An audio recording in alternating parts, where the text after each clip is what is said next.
दिनों पहले मैंने इस मांगवा का फर्स्ट पार्ट डाला था। इस वीडियो के साथ हम लोग इसको कंटिन्यू करेंगे, तो चलिए शुरू करते हैं।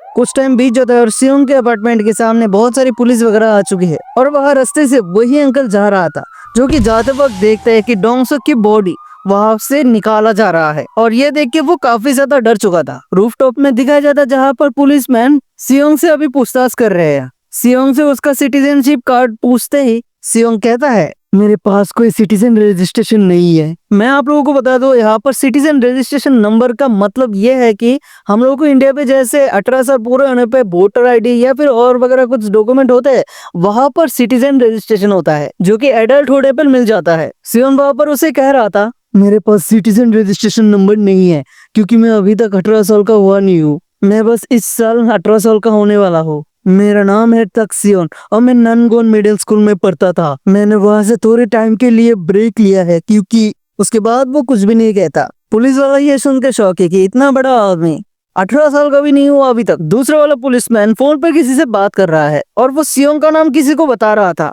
उसका नाम सुनकर फोन के दूसरी तरफ से कोई कह रहा था, मैंने कहा कि जल्दी से वहां से निकल जाओ, और वो भी अभी इसी वक्त। वो पुलिसमैन उसे फिर कहता है, बट चीफ मैं भी तक्सियोन अभी तक बस 18 साल के है, लेकिन वो 2 मीटर टॉल है। उस तरफ से फिर आवाज आता है, तो मैं क्या करूं? वो किसी का पैर तोड़ दे या फिर हाथ तोड़ दे या फिर चाकू से किसी को मार भी दे, फिर भी वो एक माइनर ही रहेगा, बस एक माइनर। तुम समझ भी रहे हो क्या मैं क्या कहना चाह रहा हूँ? और ये सब उसके घर पे ही हुआ ना, कोई रास्ते पे तो नहीं। अगर तुमने वहाँ पर कुछ भी किया और रिपोर्टर्स वगैरह वहाँ पर आ गए, क्या तुम संभालोगे उन लोगों को? तो फिर बकवास बंद करो, वहाँ से जल्द निकलो। और वो फोन काट देता है। दूसरा पुलिसमैन उसे कहता है, क्या बोला चीफ ने? वो कहता है विड्रॉ करो, और वो लोग यहाँ से जाने लगते हैं। कुछ देर बाद का सीन दिखाया जाता है जहाँ पर सियोंग को उसके आंट ने कॉल किया है, जहाँ पर सियोंग उसकी आंटी को कह रहा था, हाँ आंटी मैं तुम लोगों के पास आऊंगा। आंटी ये सुनकर बहुत ही ज्यादा खुश हो जाती है। अब वो कह रही थी, ये तो बहुत ही अच्छी बात है,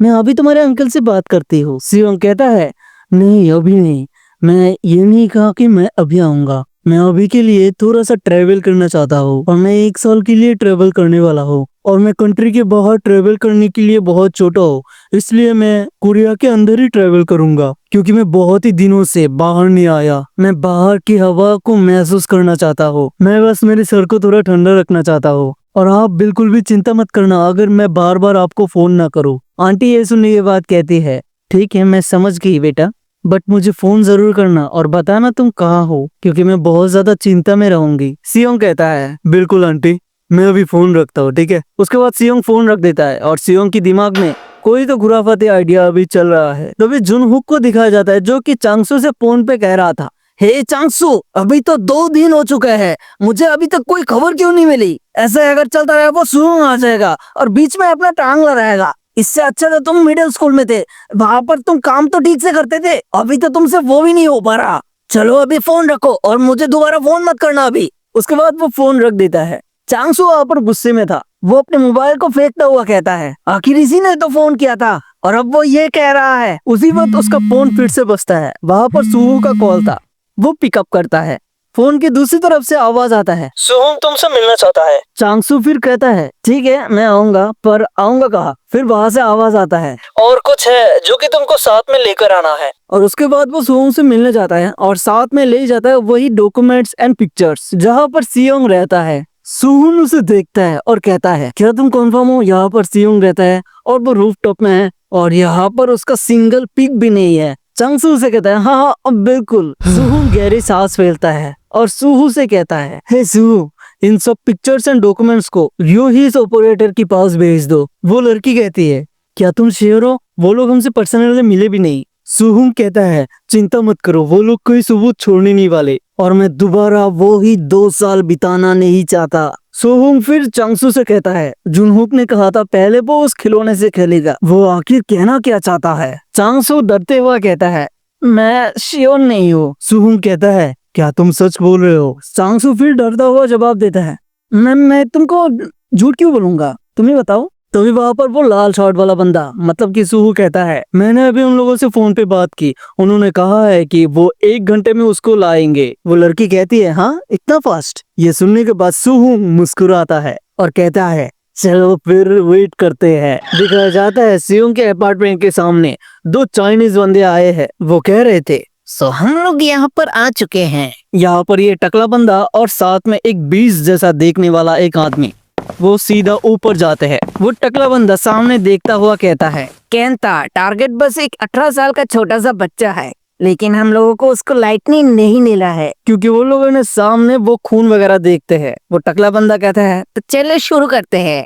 पीछे से वो केंता उसको रोकता हुआ कहता है, मुझे महसूस हो रहा है कि वहाँ पर एक वाइल्ड बीस्ट है। वो टकला बंदा फिर कहता है, वो शायद एक पागल कुत्ता वगैरह पाल रहा होगा, लेकिन वो काफी शांत लग रहा है। केंता फिर कहता है, कुत्ता नहीं, एक वाइल्ड बीस्ट। टकला बंदा फिर कहता है, केंता, मुझे नहीं लगता कि एक वाइल्ड बीस्ट शहर के बीचों बीच खुला रहेगा। क्या तुम कहना चाहते हो उसके पास एक वुल्फ वगैरह कुछ है? फिर वो दोनों ही महसूस करता है कि अंदर से कुछ तो आ रहा है। दोनों ही फिर दरवाजे के सामने खड़ा हो जाता है और वो तकड़ा बंदा एक पोज में खड़ा रहता है। तभी अचानक से दरवाजे को फाड़ता हुआ सियोंग उसको वाल पर दे मारता है, जिसे देख वो केंता बहुत ही ज्यादा हैरान हो जाता है। वो फिर चिल्लाता हुआ सियोंग के ऊपर एक मुक्का मारता है, लेकिन वो ये देख के हैरान सियोंग को उससे कोई फर्क नहीं पड़ रहा।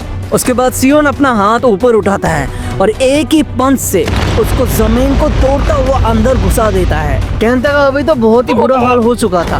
पीछे से वो टकला बंदा दरवाजे को हटाता हुआ कहता है, केंता। सियोंग तभी उसी की तरफ देखता है, जिसके बाद सीन शिफ्ट हो जाता है, जहाँ पर सुहोंग किसी को कह रहा है कि तुम आखिर उन लोगों के साथ क्यों नहीं गए। ये बंदा उन चाइनीज लोगों में से एक मेंबर होता है। वो कहता है, इसकी कोई भी जरूरत नहीं, वो लोग प्रोस कभी बाप है, जिसकी वजह से कोई फिक्र करने की बात ही नहीं। इसका नाम होता है ताकाशी, काकाशी नहीं ताकाशी। जिसके बाद उसके मोबाइल पे एक फोन आता है। वो फोन पे कहता है, मैंने तुमसे कहा था कि कोई रीजन के बिना मुझे फोन मत करना। उस तरफ से अलग लैंग्वेज में बात करता था। वो कहता है, आखिर तुम कौन हो। तभी सियोंग केंता की सीने में पैर रखता है, जिसके बाद केंता चीखने लगता है। जो आवाज सुनने के बाद यहाँ पर ताकाशी पूरा शॉक हो जाता है। क्या ये केंता की आवाज है?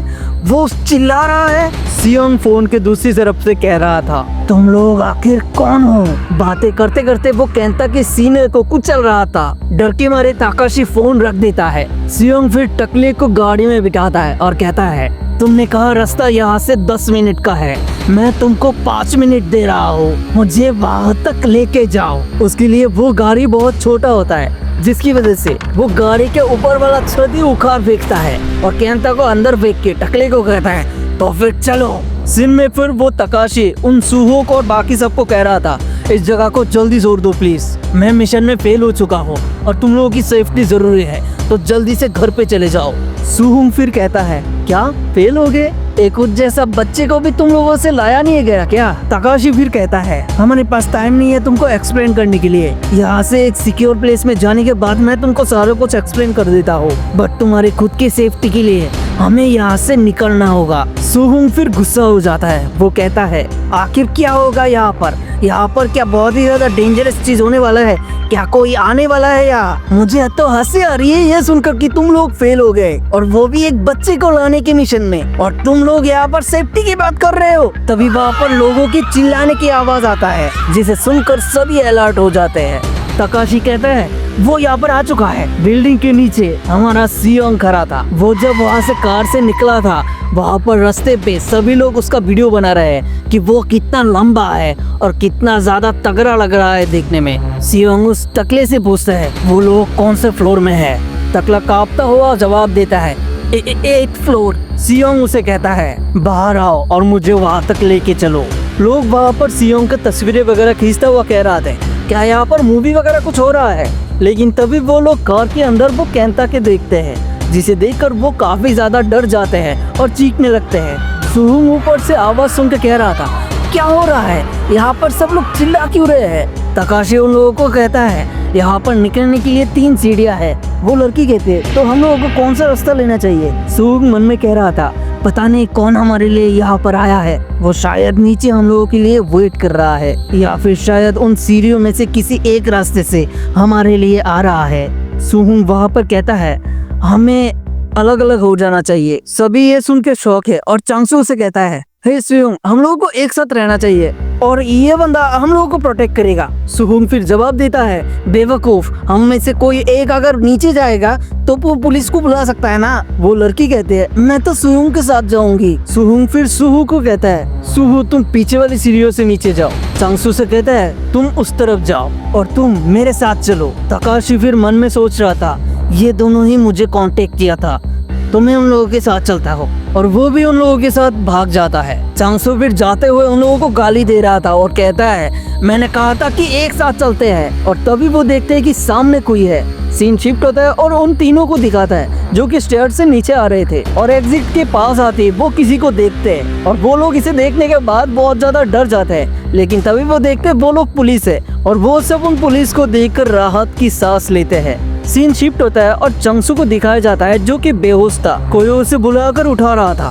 हे चांगसू, चांगसू, अरे उठ भी जाओ। वो तभी उठता है और सामने देखता है सियोंग, लेकिन वो उसको पहचान नहीं पाता। वो मन में कह रहा था, आखिर ये बंदा कौन है। और तभी वो पीछे से खांसने की आवाज सुनकर पीछे घूमता है। वहाँ पर देखता है वो टकला बंदा जिसका अभी बहुत ज्यादा बुरी हालत है। चांगसू उसे देखकर काफी ज्यादा डर चुका था। तभी सियोंग कहता है, क्या अभी हम लोग शुरू करें। चांगसू वहाँ पर डरता हुआ उसकी तरफ देख रहा था। सियोंग फिर मन में कहता है, इसने शायद मुझे पहचाना नहीं, लेकिन मैंने अभी तक तुम लोगों को नहीं बुलाया है। तभी बिल्डिंग के बाहर बहुत सारी पुलिस वगैरह आ चुकी थी और वो भी हेलीकॉप्टर के साथ। नीचे से एक ऑफिसर कहता है, तुमने आकर उसको होस्टेस क्यों बना कर रखा है, आखिर तुम कौन हो और क्या चाहते हो। तभी सियोंग चांगसू से कहता है, हे चांगसू। उसके मुंह से नाम सुनने के बाद चांगसू डर जाता है और वो कहता है, आखिर इससे मेरा नाम कैसे पता, ये आखिर कौन है। सियोंग कहता है, ये मैं हूँ, ताक सियोंग। जो नाम सुनने के बाद चांगसू के जैसे जमीन आसमान एक हो चुका है। वो याद करता है सीन जिसमें तक्सियोंग को वो परेशान कर रहा था। चांगसू प्रेजेंट में बहुत ही ज्यादा हैरान था। उसका नाम वो पुलिस ऑफिसर भी सुन लेता है। वो फिर बाकी पुलिस को कहता है, जा जाकर देखो वो तक्सियोंग कौन है, और वो हॉस्पिटल में जो भी स्टूडेंट्स मौजूद है उन लोगों से भी पूछो कि तक्सियोंग को वो जानते भी है या फिर नहीं। चांगसू वहाँ पर हैरानी से कह रहा था, क्या ये तक्सियोंग है? ये बंदा आखिर वो चूजा कैसे हो सकता है। सियोंग वहाँ पर कहता है, 3 साल पहले गोन के सामने 2 लोग गो यूजिन और तक सांगसुंग आग में जले थे। वो मेरे पेरेंट्स है। पुलिस वाले और सिटीजन्स और कैमरामैन ये सुन के पूरा शॉक्ड है। सियोंग फिर उस तलवार को निकालता है और चांगसू की गर्दन पे रखता है। चांगसू वहाँ पर डरता हुआ रो देता है और मम्मी पापा को बुलाता है, जिसे सुनकर सियोंग गुस्सा हो जाता है और वो कहता है, मेरे पेरेंट्स आग में जलकर अटेंशन लेना चाहते थे, लेकिन मैं अभी इसी वक्त से प्रॉमिस करता हूँ कि मैं उन सबको ये फील कराऊंगा कि उन लोगों ने आखिर कैसा महसूस किया था। और ये सभी चीजें ब्रॉडकास्ट अभी हो रहा था पूरी सिटी में और सिटी के सारे लोग ये देख रहे थे। ये बात सुनकर नीचे से वो पुलिसमैन कहता है, प्लीज हम लोगों को बताओ कि तुमने एक होस्टेस क्यों रखा और तुम चाहते क्या हो, तुम्हारा डिमांड क्या है। सियोंग फिर कहता है, यहाँ पर कोई नेगोशिएशन नहीं होगा। ये सुनने के बाद वो पुलिसमैन डर जाता है और कहता है, क्या कोई नेगोशिएशन नहीं होगा? वो कहता है, प्लीज एटलीस्ट बताओ तुम्हारा डिमांड क्या है। सियोंग कहता है, मेरा कोई डिमांड नहीं है, मुझे बस एक अनाउंसमेंट करना है। तभी वो एक एक करके सभी पुलिस के नाम पढ़ना शुरू करता है। ली सीहुन, जंग सुजुन, किम जुन हुक, तिन यूजिन, ली सुहु, जंग डाहुन, नाम ईहुन और लास्ट में किम चांगसू, जो कि अभी यहाँ पर है। तुम सभी लोग मेरे हाथों मरने वाले हो और तुम्हारे पेरेंट्स भी मेरे हाथों से ही मरने वाले हैं। उन सबके पेरेंट्स भी अभी ये स्क्रीन पर देख रहे थे। सियोंग फिर कहता है, और तुम्हारे ब्रदर्स एंड सिस्टर वो भी मेरे हाथों मरने वाले हैं। जिसे सुनकर रिपोर्टर्स एंड पुलिस वाले सभी लोग डर चुके थे। सियोंग फिर वहाँ पर कहता है, तुम चाहे पुलिस या फिर मिलिट्री बुला लो, तुम अपने पावर से जो भी कर सकते हो वो सब के सब कर लो। मरना तुम सबको है और वो भी मेरे हाथों ही। मैं तुम सबको ढूंढ कर निकालूंगा और तुम्हें ढूंढने से पहले अगर पुलिस या फिर मिलिट्री मुझे कुछ भी नहीं कर पाता तो तुम सब मरने वाले हो। चांगसू फिर वहाँ पर रोते हुए उसे कहता है, तुम्हें पता भी है अगर मुझे कुछ हो जाता है तो क्या होगा? मेरे पेरेंट्स तुमको ढूंढ निकालेंगे और तुमको ऐसी सजा देंगे जिससे तुम मौत को भी अपना लोगे और मरने के लिए भीख मांगोगे। क्या तुम इसे झेल सकते हो? और उसके बाद चांगसू देखता है कि उसका हाथ अभी कांप रहा है। चांगसू मन में कह रहा था, क्या ये बंदा कांप रहा है? मुझे पता था ये आखिर कितना भी बड़ा हो जाए, चूजा आखिर चूजा ही रहेगा। लेकिन चांगसू जब भी उसके फेस की तरफ देखता है, वो देखता है वो गुस्से में अभी कांप रहा था। चांगसू ये देखकर बहुत ही ज्यादा डर जाता है। सियोंग तभी सबको कहता है कि ध्यान से देखो, ये मेरा डिक्लेरेशन है वॉर के लिए। और वो अपना तलवार ऊपर उठाता है और एक ही बार में चांगसू का सर अभी जमीन पर पड़ जाता है। सभी के सभी ये देखकर चीखने लगते हैं। सियोंग अभी एक खतरनाक मॉन्स्टर बन चुका था और ये ब्रॉडकास्ट चांगसू के पिता देखते हैं और वो ये देखकर रोते रोते बहुत ही ज्यादा गुस्सा हो जाता है और वो कहता है, तुम्हारी हिम्मत कैसे हुई मेरे बेटों को टच करने की? तभी प्रेसिडेंट को दिखा जाता है जो कि कमिश्नर को कॉल लगाता है। कॉल लगाकर कमिश्नर को कहता है, क्या तुमने देखा जो भी अभी हुआ? कमिश्नर कहता है, हाँ मैंने अभी देखा। वो फिर चिल्लाकर उसे कहता है, तो फिर उसको शूट करने की ऑर्डर क्यों नहीं दे रहे हो? तभी वो सभी पुलिस को शूट करने के ऑर्डर देता है। स्नाइपर टीम भी रेडी हो जाता है उसे शूट करने के लिए। सामने खड़ा पुलिस भी हैरान है कि अभी क्या होने वाला है। तभी स्नाइपर में से एक गोली सियोंग के सर पर लगता है। सभी ये देखकर शॉक है। स्नाइपर टीम 1 से आवाज आता है, टारगेट एलिमिनेट हो चुका है। लेकिन तभी एक स्नाइपर देखता है कि सियोंग अपने तलवार से वो बुलेट रोक चुका था। स्नाइपर टीम में से उन सभी पुलिस को ऑर्डर दिया जाता है कि उस पर इमीडिएटली शूट करा जाए और उसको मार दिया जाए। वो पुलिस वाला उस पर फायर करने को कहता है और वहाँ पर गोलियों की बरसात हो जाती है। तभी सभी लोग शॉक हो जाता है ये देखकर कि सियोंग वहाँ पर हल्क की तरह बहुत दूर से एक जंप लगाकर दूर चला जाता है और उतरते वक्त वो तलवार से खुद को रोकता है और जंप करता हुआ नीचे आ जाता है। वो पुलिस ऑफिसर उसको पकड़ने के लिए कहता है। सियोंग वहाँ पर कह रहा है, जो भी मेरे रिवेंज के बीच में आएगा वो सब के सब मरेंगे। और उसकी तरफ एक पुलिस वैन आ रही होती है, लेकिन तभी सियोंग अपने तलवार को उस पुलिस वैन पर जोर से फेंकता है। उस पुलिस वैन के सामने वो तलवार घुस चुका था। उसके इम्पैक्ट में उड़ता हुआ वो पुलिस वैन गिरने वाला था, लेकिन तभी सियोंग जंप लगाकर अपने तलवार के हैंडल को पकड़ता है और जोर से फेंक देता है। वो पुलिस वैन उस तलवार से छूटता हुआ दूसरे वैन पे टकराता है और वहाँ पर एक बहुत बड़ा सा ब्लास्ट होता है। पुलिस ऑफिसर्स ये सब कुछ देख रहे थे कि आग के अंदर से सियोंग अभी धीरे धीरे चलकर आ रहा है, एक मॉन्स्टर की तरह।